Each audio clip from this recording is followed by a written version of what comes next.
तो सभी CSP retail भाइयों को मेरा भाई राम राम। बात ऐसी है, ये करीबन 4-5 दिन पहले की बात है।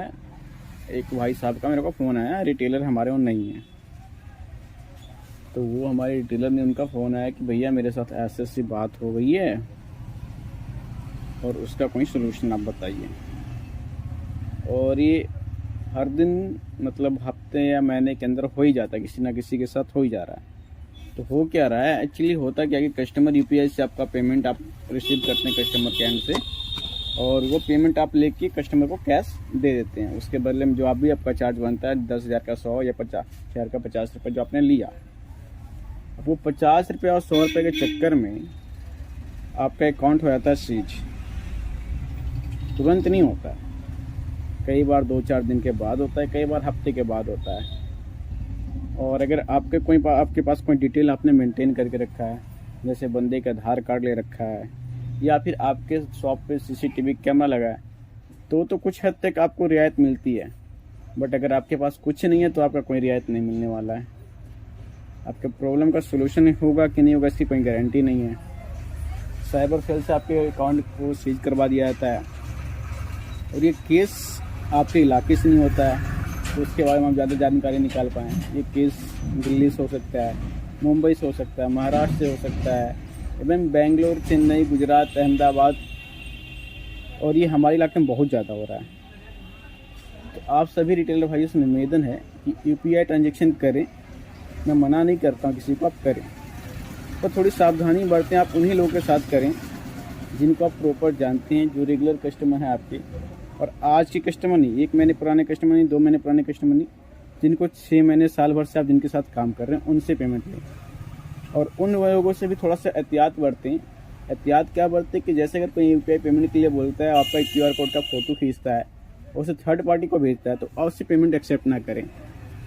और बाकी आप लोग खुद ही समझदार हैं।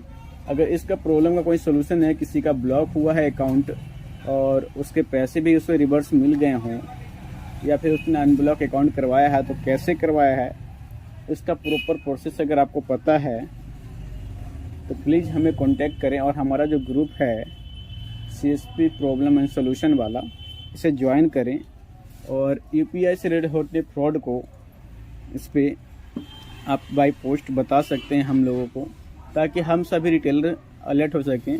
स्पेशली मैं इस ग्रुप को सिर्फ बिहार के लोगों के लिए बनाया हूँ कि बिहार में ये प्रॉब्लम बहुत ज़्यादा बढ़ रही है। अभी AEPS हमारी कंपनी का मीटिंग हुआ था, तो उसमें बताया गया था कि AEPS का जो पूर्णिया और भागलपुर वाला एरिया है, अररिया वाला, यहाँ बहुत ज़्यादा दिक्कत है। तो उस इलाके में बहुत सारे एजेंट का आधार कार्ड से पैसा निकालने वाले की जो ID होती है AEPS ID, उनका बंद हो गया। कारण क्या है कि वहाँ पे एजेंट जो हैं AEPS संचालक, वो डिटेल मेंटेन नहीं करते। किसी कस्टमर के आधार कार्ड से पैसा निकालते हैं तो उसका कोई कॉपी रसीद नहीं बनाते हैं, या फिर उनके दुकान पे कोई CCTV कैमरा नहीं है। मान लीजिए कई बार ऐसा भी होता है कि CCTV कैमरा आपके पास लगा भी हो, बट कस्टमर आया और आपने पैसे निकाल के दे दिए, डिटेल मेंटेन आपने नहीं किया, वो 15-20 दिन के बाद आपके पास कंप्लेन करता है कि भैया मेरे पैसे इन्होंने निकाला, मुझे दिया नहीं। पर आपके पास फुटेज 15 दिन के अंदर बैकअप नहीं होता तो डिलीट हो जाता है। तो आप हो सकता है कि 15 दिन में एक बार बैकअप करके रखें अपने पास। कई बार लोग महीने बाद कंप्लेन करते हैं। और नहीं तो सबसे बेस्ट ऑप्शन है कि आप एक स्लैब बनाएं, एक पेज पे लें A4 शीट की, उसमें डेट, बैंक, अमाउंट, बेनिफिशियरी का आधार कार्ड, जिनका भी पैसा निकाला उनका आधार कार्ड, मोबाइल नंबर और ट्रांजेक्शन नंबर, ये एक पेज पे लिख लें डिटेल। और उसके बाद वहाँ पीछे उनका सिग्नेचर करें कि उनका कितना अमाउंट निकला और उनको कंपनी कितना दिया, उसके ऊपर सिग्नेचर करवा लें। इससे कल के डेट में अगर कोई आप पे कंप्लेन भी करता है तो आपके पास एक सबूत होगा कि भाई इन्होंने पैसा निकाला इस डेट में, यहाँ इनका सिग्नेचर किया, ये ट्रांजेक्शन नंबर था। तो आपके बचने के आसार ज़्यादा रहेंगे। इस तरह के और टिप्स और ट्रिक के लिए हमारे चैनल को, हमारे फेसबुक ग्रुप को ज्वाइन करके रखें और आपके साथ हो रही प्रॉब्लम को हमें बताएं। और आप लोग के पास जो भी नया काम आता है एक दूसरे के साथ शेयर करें, ताकि सभी CSP भाइयों का इनकम बढ़ सके। क्योंकि यही यूपीआई से हम सभी लोग बहुत ज़्यादा परेशान हैं।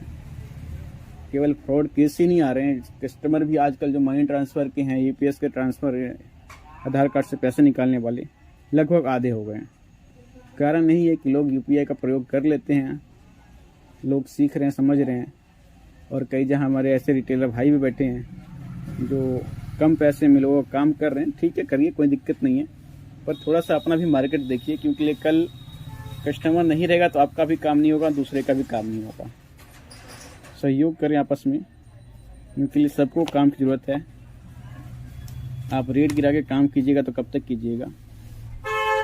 लोग सीखेंगे, समझेंगे, नए सर्विसेज को अपनाएंगे तो बेहतर है आप भी नई सर्विसेज को सीखिए, समझिए और जानिए, और एक दूसरे रिटेलर बंधुओं के साथ साझा कीजिए ताकि सभी का व्यापार चलता रहे।